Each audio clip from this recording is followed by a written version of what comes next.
Muff, you going up.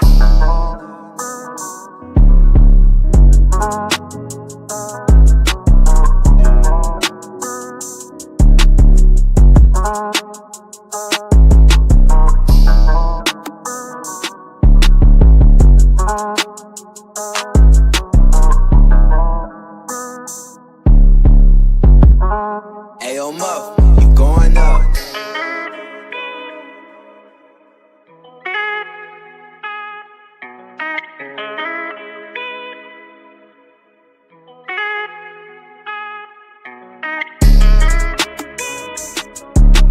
Damn, bro, this shit's crazy.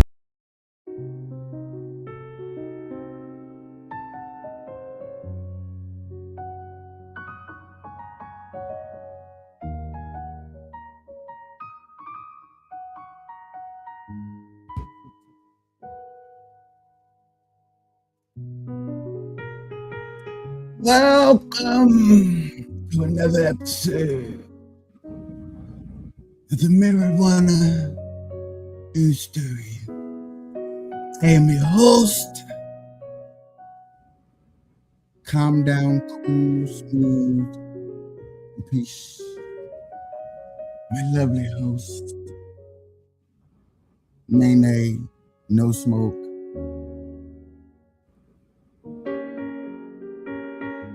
We are bringing you let me shut up. We are bringing you a collective burn live news stories. Marijuana. Yeah, look at her. This is a celebration. But we're gonna bring it cool, calm, and collected to you. Okay, I couldn't do it. I tried. I love this so much, guys. I ain't gonna lie. Hey, yeah, I need to pick. Now, welcome to the Burn Live Show. Today is Monday. We go over marijuana news. Today is a big day for me. If y'all been watching the show and keeping up, y'all know that I was waiting on this day. I thought this day was gonna be a while. I really did. Legislation and people saying that, that racist man in the office don't be doing nothing for nobody. He don't care about nobody but his rich friends. He didn't do it though. It was the Supreme Court. It was doing his administration. It still was the Supreme Court. Supreme Court, which is majority picked by. Ooh. Yeah. But nah, understanding y'all, it wasn't done by the Trump, but it's during the Trump administration. When people look back in history, they be like, when was it done? Who was in office? That's what the main thing people said. They're gonna connect. Just like people last night didn't like the simple fact that the Olympics is doing so good. People are praising it. And a certain person is gonna Olympics? FIFA World Cup is doing good. Man, I'm enjoying watching these people. I ain't gonna lie. These people that love America, I just love it. And see, that was the conversation like and I was getting such negative reviews from my panel.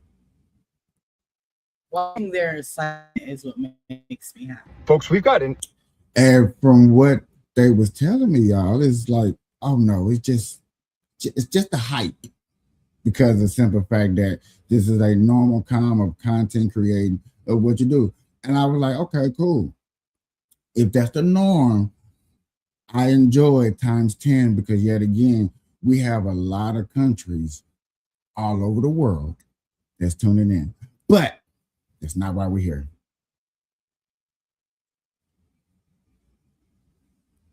Get your blunts, get your joints, get your bongs, get your dabs, get your weed. Sit back, grab a pillow,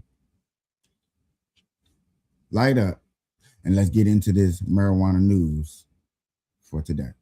Now, I'm gonna come with y'all. Y'all know how I normally do, strictly news. But before we break into the news, I want y'all to break into the story. And the story is, today is a good day. absolutely massive breaking news story on the Second Amendment. The United States Supreme Court just struck down as being entirely unconstitutional the federal law. That's right, we're talking all 50 states. The federal law that banned people who regularly use substances like marijuana, we're talking drugs, controlled substances, from ever being able to possess, purchase, transport, carry, or use firearms without exposing themselves to upwards of a 15-year federal prison sentence. Here are 3 key things that you need to know. Number 1, they struck this down because they said that you cannot just do categorical bans when it comes to the Second Amendment. What am I talking about? In this case, it doesn't matter if you are a danger to society or not. What the Supreme Court says is you can't just throw everybody into this bucket of you use marijuana. Now you're a danger to society, and therefore you can no longer have your Second Amendment rights. The Supreme Court said, no, you cannot do that. At the same time as they did that, they also potentially opened up a door for Congress to pass future laws that say things like, look, this particular drug is unusually dangerous for people to be on, and now if you are on this drug, you can lose your Second Amendment rights. Number 2, some of the anti-gun justices on the United States Supreme Court, Justices Jackson and Sotomayor, did launch an attack on the historical Bruen framework. Bruen is the United States Supreme Court case from 2022 that really raised the bar on Congress and state legislatures from being able to pass anti-gun laws, because laws, in order to be found to be constitutional, if they're attacking gun rights, they have to come from our nation's historical tradition. Those justices said, we don't like this. They're laying the groundwork to potentially overturn it someday, which would be awful for the Second Amendment. Number 3, pro-gun Justice Clarence Thomas also wrote in his concurring decision that he doesn't know if a lot of these federal gun laws found at 18 U.S.C. 922 sub G, that's a lot of those questions that you have to answer when you go to buy a gun on your 4473 background check, if the feds even have jurisdiction over any of them, because he isn't sure if the Commerce Clause should attach. That's a bunch of lawyer gobbledygook for saying he doesn't know if some of the most basic gun laws that we have today are constitutional. He's inviting pro-gun challenges to throw out more gun laws in the future. Folks, we've got an absolutely massive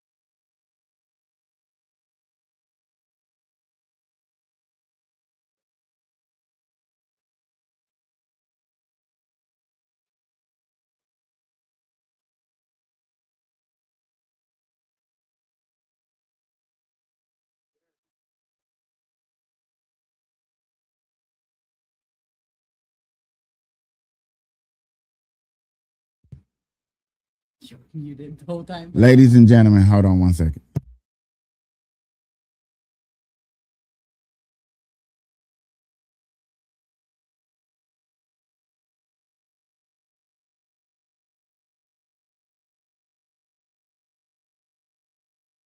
So, ladies and gentlemen, this is letting us know that we are finally allowed to smoke weed and enjoy your guns. Not necessarily. It's open for debate, pretty much, is what he just said. He said that the Supreme Court ruled. He left it open for other municipalities that happen under the gun law, meaning breaking it down case by case in a situation. That's why I would always say, yeah, you probably are not allowed to go outside, publicly smoke weed, and then probably get attacked and then shoot somebody as you're smoking weed in public. That's probably going to get you locked up. It's probably going to get you close to around the minimum to the max. Okay. So yes, you cannot do that. You know what I'm saying? Unless you're being attacked and your life is threatened while you're smoking weed, and you can prove that in court, then with this law, it's gonna make it open to where they're not gonna throw the book at a person that was for smoking weed. You see what I'm saying? Well, when it opens it up to make those kind of jurisdictions. So they can pass those kind of laws that say if you smoke weed, hey, you can own a gun. That's it. That's all it does. It's open it up. Right. For yet again, when you put in, because like right now I can go get my marijuana license, and so I can go to the dispensary, go give me some very weed that's good for my body for what I need, and then I can still own a gun and still go, you know what I'm saying? As you know me, I love I love my pawn chops. Let's keep it, you know what I'm saying? And now I can go purchase a gun and not feel guilty. Well, you can't. Yes, it opens it up for that to be an option. So yet again, But then not necessarily if they pass laws to where if you're an avid marijuana user, you should still be able. They may be able to pass like stand your ground, even if you're. Because see, what I don't understand is people can drink and own firearms.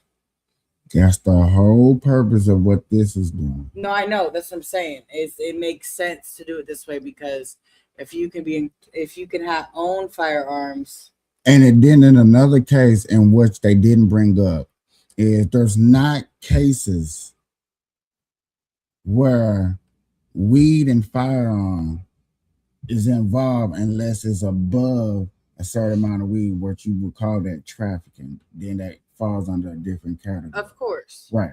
So what you got to think is an average Joe person, you know what I'm saying, in the history of America since Colorado, Washington, and Seattle became legalized, or what you call it, the percentage of knowing that people smoke weed has risen, right?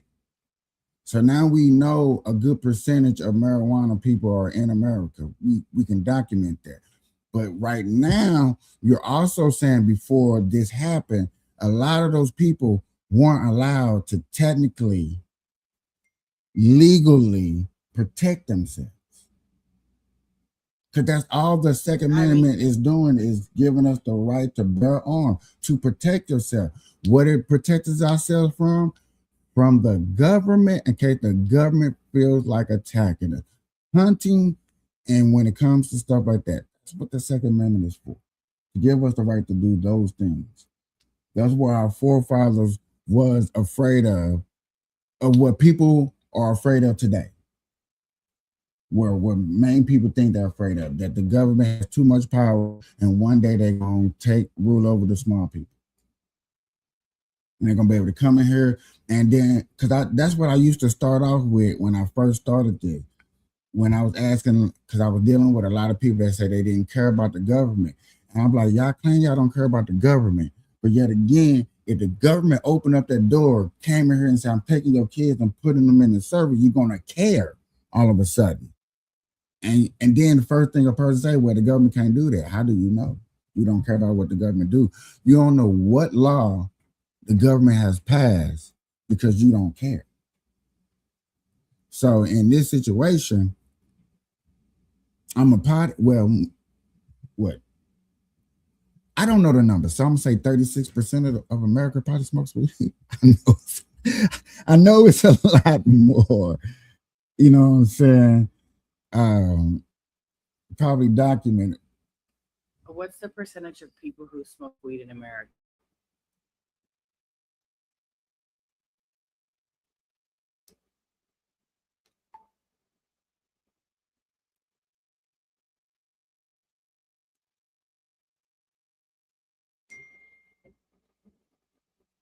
Approximately, why doesn't she talk? Because the number is probably vague. Approximately 15% reports that 50% of the U.S. adult identify as current marijuana smokers. This figure has seen a steady upward trend, rising from 7% in 2013 to current levels to 2020, 2023 and 2024. So it's probably up more than that. See, that's why I try to be nice, because yet again, I'm figured in my head, if I had to throw a number, about 64% of America probably smokes weed. It says 13 to 15 past month use. Other races, such as those from YouGov, April 2026, and the National Survey on Drug Use and Health, estimate around 13 to 15% of Americans use cannabis on a monthly basis. But it says approximately 47%, nearly half of all American adults, report having tried marijuana at least once in their lifetime.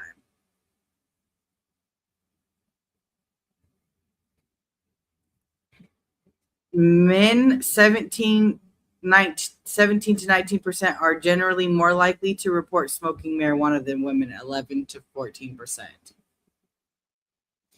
Huh? Say that one more time. It says it says men 17 to 19% are generally more likely to report smoking marijuana than women, 11 to 14%. That's funny you say that, because I did a report a while back of a guy saying that more women smoke weed. It says adults age 18 to 34 reports the highest usage rate, around 26%. Okay. That's the difference when you use the word report. Yeah, because these are only reported. We can't say for sure. Sorry, y'all, I'm still sick, kind of. You can't say for sure if people aren't doing surveys. I guess that would be the thing. So what I want to do real fast, y'all, is I'm gonna bring it to the news. Now, I'm gonna bring it to Forbes. I'm gonna play a different people level so you can hear different ways of people want to present this the proper way. But I'm gonna go to Forbes list, because yet again, Forbes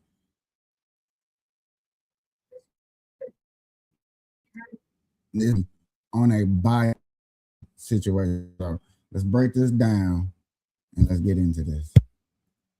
This world announced on Thursday, and I would love to get your take on it. The Trump administration reclassified medical marijuana as a less dangerous drug. It was recategorized from a Schedule 1 drug to a less strict Schedule 3. So to start off the conversation, you lead a cannabis company. What do you make of the news? So just as you said it, Brittany, I lead a cannabis company. And since 2019, after running natural organic food companies and other companies, I jumped into the cannabis world. And when I told people that, the first thing they think of cannabis is getting high and all the other effects. And my mission was to bring legitimacy to cannabis, that it was not just about smoking, pre-rolls, a joint. I never let anybody call it weed. I never let anybody call it marijuana. I made sure they referred to it as cannabis. And with that, throughout my years, one of the things I really wanted to make sure was, number one, when you're buying cannabis from us, it's safe. You know what you're getting. It's gone through tremendous regulation. The only country in the world that'll allow that you can sell recreational cannabis was Canada. So that's the only place today Tilray sells cannabis is in the Canadian market, which is recreational. The rest of we sell cannabis, it's all medical cannabis. And that's what really, it inspired me and excited me as I spent time doing research on the benefit of medical cannabis and what it can do in regards to cancer patients, anti-vomiting when you're on chemotherapy, pain, anxiety, PTSD. So from this, what this has really done today, number one, the rescheduling, and this being scheduled the same as cocaine and heroin was ridiculous. So from a standpoint today, now it allows us to approach the FDA, the DEA, to present our research that says we should be able to sell medical cannabis in the US like we do, in 20 different countries. and we should be able to sell it for patients that need it for all the, causes or situations that I just talked about. I want to talk about that scheduling because, like you said, medical marijuana, it was a Schedule 1. That's up there with heroin, MDMA, and LSD. So now we got that. And you understand the scheduling. Now,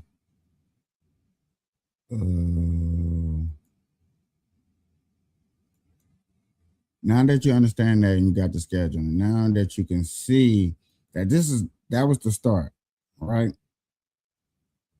And now you have the actual gun laws that's getting put into place. Here it is.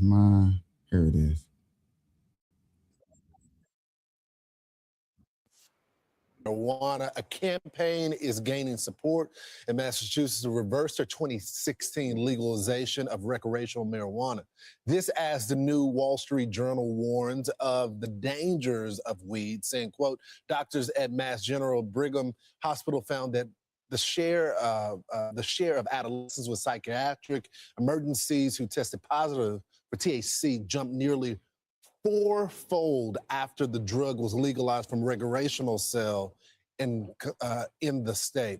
Journalist and author Alex Beerson has been investigating the marijuana crisis, and he joins us now. So, Alex, a lot of us were more of civil libertarians on this. Is like, if you want to smoke weed, that's on you.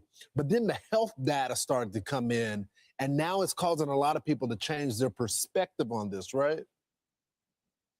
Yeah, so I mean, that's absolutely right, Lawrence. When I wrote the Tell Your Children, which is a book about the psychiatric dangers of cannabis in 2019, these issues were, I would say, fringe. It was hard to convince people that there were real problems here, although there was a lot of data that the scientific community knew about.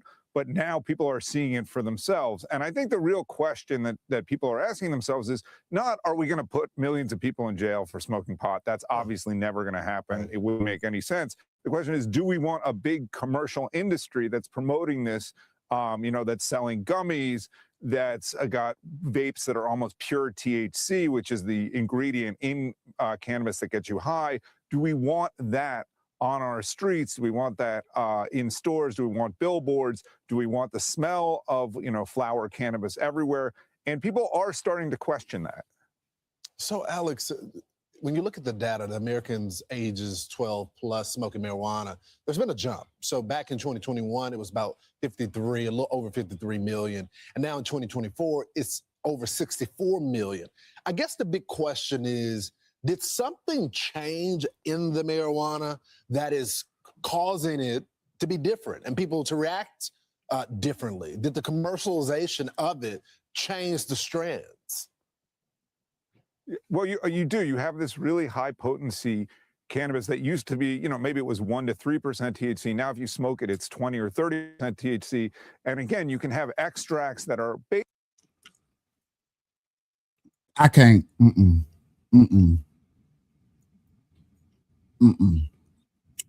No way. And my friend let him sit up there and say, well, marijuana used to be at 14%. When, where, and why?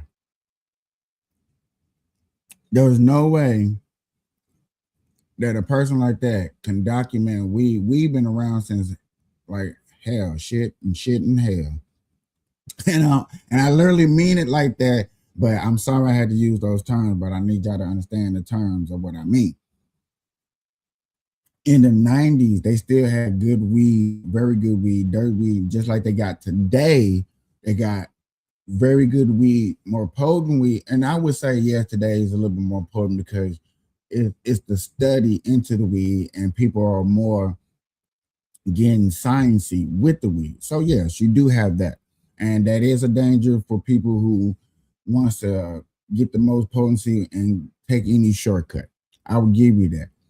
But to sit on a news coverage, Fox, and to say, because I guess you want to go back to 2021 and say, yeah, the potency of marijuana was only 14%. And then you're not looking at the street markets and stuff like that and really taking a base. You're just taking a small study of what you was putting into cannabis in 2021 and how many states was legalized. That makes, I don't know, that's I agree. what. I'm sorry. I agree.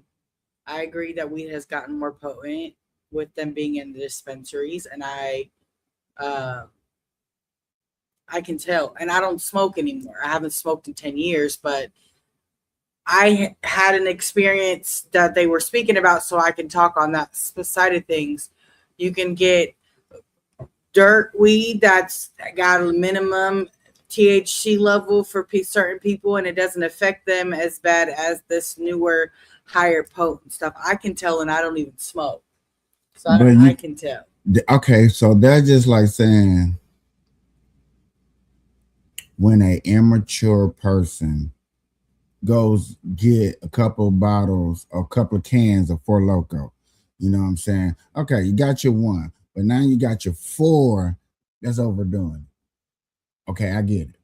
That makes sense because you're going to put yourself at a high toxic level and ain't gonna tell them what you're doing because Four Loko's can get you drunk real fast. And when medical has, this is the difference. The difference is medical marijuana. I lived in a state where medical marijuana was a thing for years. When you got the stuff before this is way when I was a kid and before it was legal, the medical stuff was way higher strand than the stuff he was buying on the street.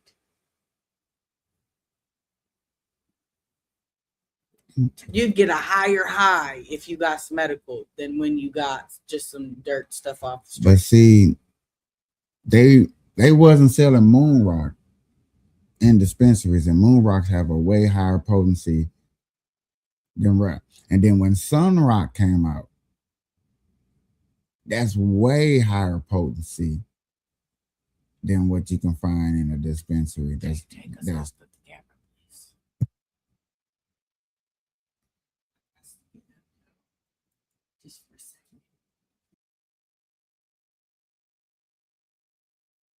basically pure THC that are really easy to smoke. You're not even smoking, you're just inhaling the vapor, or you're eating gummies, edibles. And so it's easy for people who consume a lot of THC. And THC is addictive. Cannabis is addictive, even though the people who back it say it's not. Yes, it doesn't cause the same kind of withdrawal physically as alcohol might, but it is very hard to quit once you start using it, and certainly using it in volume. And so what we've really seen, even more than the number of people who use casually, which hasn't gone up that much, what we've seen is a tremendous number of people, almost over 20 million people who use daily. And there's absolutely no way that using large amounts of THC and cannabis daily is good for you. Just the same way that using a lot of alcohol daily is not good for you. So we've legalized an industry that has all these problems and is profiting essentially off addiction, off psychosis, off what's called scromiting, which is a really nasty condition where you start vomiting uncontrollably after using cannabis. That went up 15-fold in Massachusetts as well. We have all these problems. I mean, really, I do think it's going to take a long time for the political.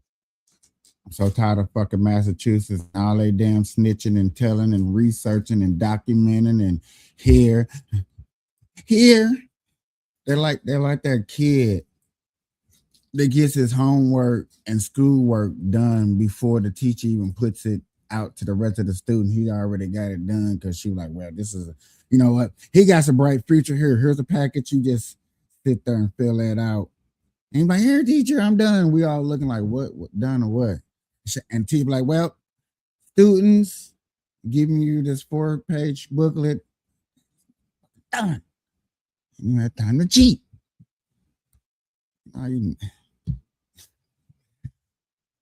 But nah, I've been noticing a lot of reports when it comes to marijuana and where they get their data from has been from Massachusetts.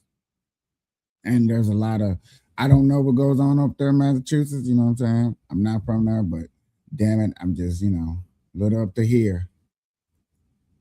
Wind at the back of marijuana to change, but we're starting to see that. I think. You can see it, and it's not just Massachusetts, Idaho as well. Alex, thanks so much for joining the program. Idaho, it's not legal. What are they talking about?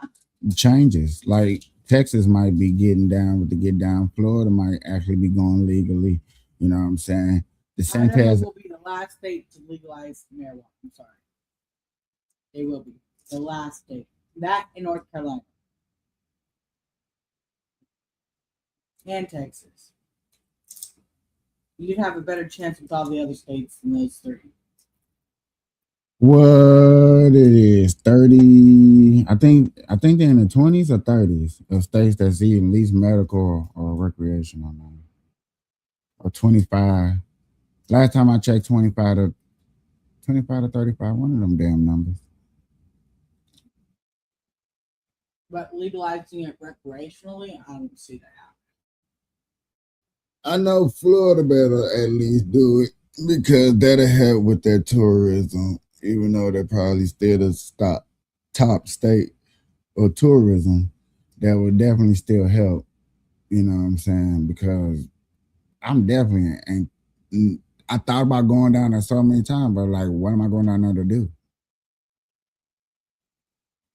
And you know what I'm saying? That's the main thing that sticks me with not going. I'm like, I'm not going because yeah, y'all get it. There's no way. I can't smoke no weed. Sanchez ain't locking me up. Love my freedom. But then her conspiracy theory is like, is that freedom? You can't go down and smoke. Cause nigga, the law of the land. I can smoke out here freely. As long as you ain't causing no ruckus. And that's the thing too. People causing ruckus. When you cause ruckus, cause attention to yourself, smoking weed, you already loud. You know, come on, man. Y'all know what I mean by loud. Come on now. Y'all already loud. You don't need to be that damn noticeable. Here I am.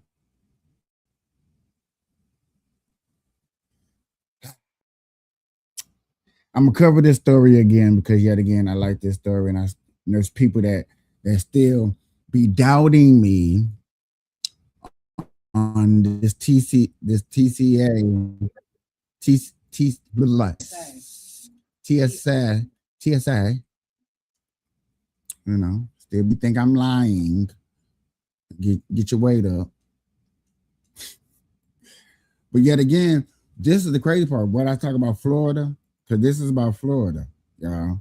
And I was like, well, you can do this out of Florida, but no. I want to. Are you scared of boats? No, I don't. Okay. But I get seasick. Well, I ain't trying to go that far out. I'm just trying to go on. A new meaning to flying high. I'm your community correspondent, Troy Campbell, and right now I'm at Orlando International Airport, where we've been speaking with passengers who say they had no idea. The TSA is now allowing people with their medical marijuana to board planes. Medical marijuana. Medical. Yeah. Why you guys say that? Yeah. But they're not legal in Florida for recreational, right? Right. Supplement benefit. Right. But medical, yet again, I didn't want to get my medical marijuana license just for the simple fact that I didn't want to mess up my gun law and that opportunity. See, now that they combine together, I feel appreciative. They will be, hopefully. Girl, They that, haven't passed no laws yet. it's like you're not Liz, but we'll go tell I got Many of them saying there's still a lot of confusion. I was just now hearing about it, and I'm so glad they are, man, because there's so many people that actually need their medical medicine. Passengers at Orlando International Airport reacting to the TSA policy, which now allows medical marijuana to be stored in both checked and carry-on luggage. I mean, it is great. Honestly, I feel like everybody deserves to have their medicine with them, no matter what it is. Back in April, the Trump administration took action to reclassify marijuana from a Schedule 1 drug to a less severe Schedule 3 after dozens of states, including Florida, have passed medical marijuana legislation. I was not aware. No, I don't think nobody's talking about it yet. The team. Boy, I am. Burn Loud channel is. Stop playing. Because a lot of y'all law-abiding citizens, good movie, go check that out, is out here doing the right thing. Y'all not out here trying to cause ruckus. Y'all just got your marijuana license. Hey, got my little tweed, went to Florida, had a good time, chilled on the beach, went to a restaurant, seen a good show or whatever you do in Florida, went to Disneyland? World, thank you. World. And y'all just want to chill. I get it. I'm not mad at you. Pothead Express, no less. You know, but it's good to know that, you know, but this ain't all 50 states. You know what I'm saying? Just understand when it comes to probably most likely marijuana states that I have their marijuana license, probably can just peacefully, calmly, relaxingly, and not be tripping. Because I know a lot of, like, no, I ain't gonna lie, I know a lot of potheads, like, shit, I want to collect, you know what I'm saying, bring something back. Damn, I got something in Florida, I got something over here. I definitely can't wait to go to Oregon and go get some.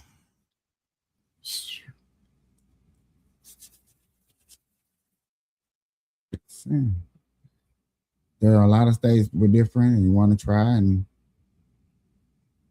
that's the thrill of it. You know, I bet you traveling the booth, every parts of that has everything to do with marijuana is going to see a spike in money. And the reason I say that because I be thinking about what Johnny be talking about, like when it's starting the businesses, and I just want to help. Well, a lot of people are getting that medical marijuana, and now that they're able to travel among states, them traveling routes, these places, and for like smaller states that doesn't have a big traveling that's getting along this, they're gonna pick up traffic. Cause man, if I can go to what I don't know no places down south, but like shoot, I want to go to New York a little bit. I just want to go to a restaurant in New York. And then I want to go to New Jersey and get my hair done. That's about it. The only reason why I want to go up there. They got some 5-class, 5-star suit, you know what I'm saying? Gotta have a reservation, restaurant. I'm up in there. Well, we up in there. You know? I want to go to, I definitely want. Expensive. What? Whoo, New York. It can't be no more expensive than here. Oh, yeah. For a blunt paper? Whoo, wee. When the last time you been to New York? I have never been, but I have a friend who went. And they was trying to get blunt paper a couple years ago. And they wanted like $8 for one blunt paper. It's crazy. Okay. I was just on a TikTok live. And I understand their blunt things are like $2.50. These individual right here are $2.50. I get it. You better have all your cigarettes, anything you want to buy before you go. I mean, Because you're traveling for the damn near $18. You got me. Well, I don't smoke those. I ain't got to worry about that.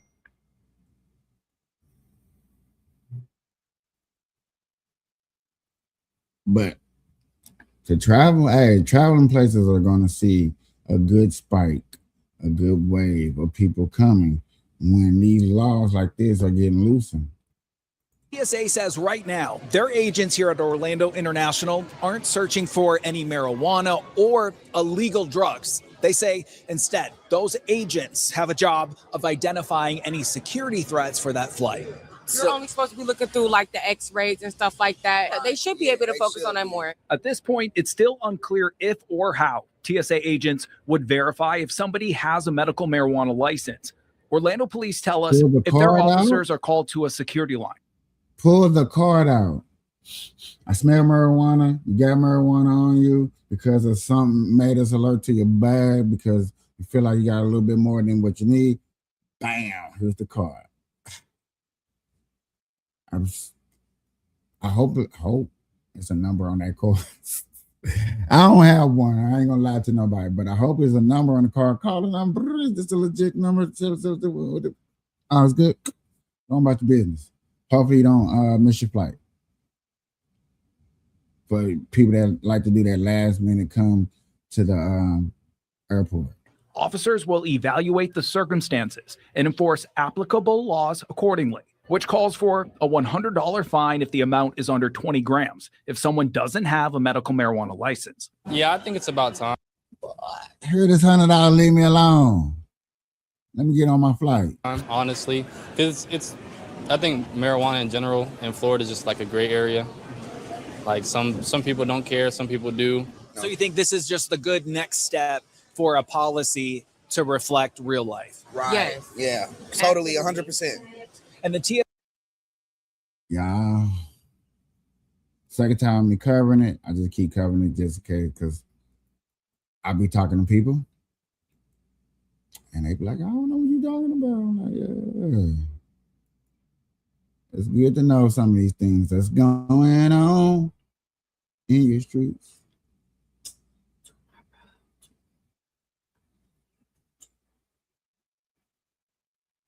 Another quick news, GTA 6 pre-order release date is tomorrow. I was over here singing Annie, y'all don't mind me. Go get your copy. Go get your pre-order. When the trailer come out, we'll most likely we'll break it down, go over it, talk about it. We will. Cover it. We will. It's summertime, so they're doing their summer whatever. Summertime. Why don't you sit back and rewind?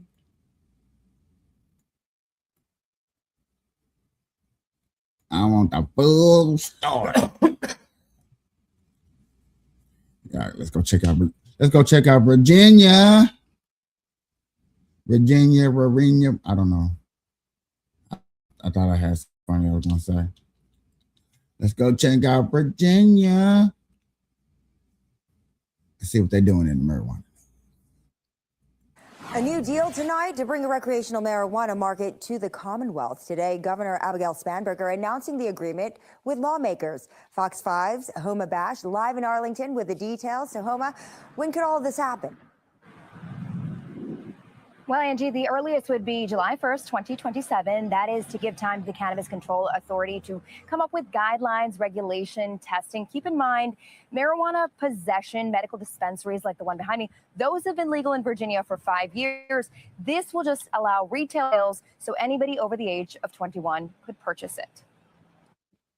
Virginians have been waiting a long time for policymakers and a governor who wanted to do this and get it right. When I heard through the grapevine, that was the only reason. Let me go back real quick. I'm sorry. When I heard through the grapevine, that's the only reason that they voted this lady in the office is the recreational marijuana. Like they didn't listen to no other crazy ideas that she has. And y'all thought it was cool. Well, I get it. I want my marijuana. I want my weed. But I have learned, been in this life for a while, like just because I want my weed don't mean the other policies behind her is valid. So it just note to self, people. Time for policymakers and a governor who wanted to do this and get it right. If our goal is to move consumers away from the illicit market, then the legal market has to be able to compete. And keeping the tax rate low at the start is not just an economic decision, it is a public safety strategy. Here are some of the details of the compromise between Virginia Governor Abigail Spanberger and state lawmakers. Sales will start with a 6% sales tax increase to 8% by July 2029. Revenue will go toward education, behavioral health programs, and public health initiatives. The retail marijuana market is going to be capped at 350 locations. They will phase those in geographically. There's also a loan fund established to help small businesses and minorities compete. Testing and labeling, those will be strict, along with penalties for selling to minors. The proposal also bumps up Virginia's legal possession limit from 1 ounce to 2, but it adds a $250 civil fine for public consumption. Currently, that is $25. This deal comes after Spanberger last month vetoed a different cannabis market framework proposed by the General Assembly. That would have had weed sales legal in January. We spoke with Beyond Hello, which operates the only medical marijuana market in Northern Virginia. They've been pushing for a retail market for years. It really comes down to public health and safety. And so we think, both the legislature and the governor did the right thing here to, continue to push forward and normalize cannabis across Virginia. It is what it is. Everything you do, there's benefits and there's negatives to it. So it's better than alcohol. It's better than cigarettes. That's how I know. I've used it for 2 years. I stopped because it is addictive. Not a big smoker, but it's great for those who do smoke.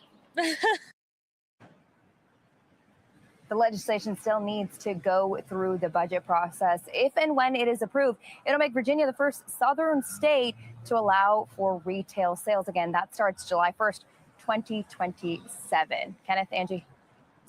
Thank you so much, Homa.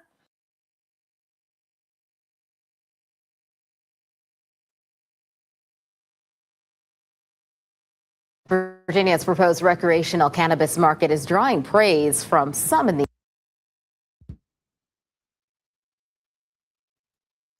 Virginians. I don't know. That's what it's saying. Why y'all don't call yourself that? Huh? Are you sure they don't? No, I heard it. I heard it when they was on Pellerin thing when they had that argument about it. And no, they don't call themselves Virginians. It's something else they call themselves because they got deep. Yourself out here. Nevadians. Yeah, that's likely what they call themselves. And it's weird because what they call yourself over there in Oregon. So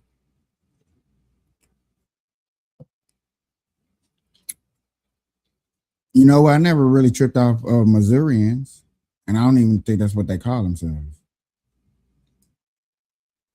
I forgot what it's called. I know they'd be like, we the show me's. I'm from the show me state. And that's more of what you would hear if you heard but I guess it's Missouri. I don't know. That's funny. I never really thought about that. But hey, Virginia, y'all law, keep it in the market. They trying to keep their stuff low. They are trying to somehow get rid of the black street market. That's hard. And you think you're going to be cheaper than the street market? Good luck. I think that's what all cannabis should try to do. You know what I'm saying? They can't though. They can't though because they have to tax it. They got to do all this crazy, stupid things with everything. It's not just marijuana. And that's why y'all was gonna have the street market. Tax on everything. Yeah. And then you have these places that can only buy a certain amount. So you know what I'm saying? These dealers who do still have more, but they still gotta get rid of product. Supply and demand. No lying. Supply and demand. Supply. Supply and demand. Y'all hear that? And the man. All right, y'all. Listen. We got a basketball game to attend to here in a couple minutes. Huh? And we also got, I guess, baseball. Well, he's got baseball. I got basketball. I don't know how he ends this stuff on Mondays because I'm usually asleep and I don't smoke, so I'll never need to be here.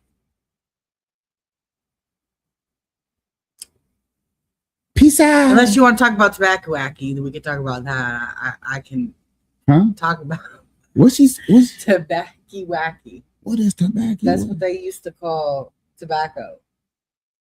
Tobacco It was Tobacco Wacky or Tobacco Wacko, some shit. Like in the 60s. That's funny. I just had to say it. I could talk about that. Can't talk about.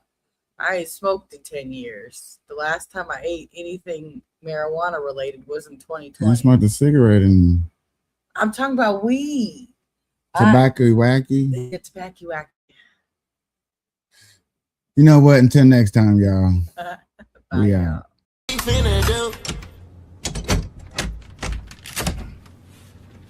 This motherfucker is locked. Talking, I'm loving, baby, I'm first.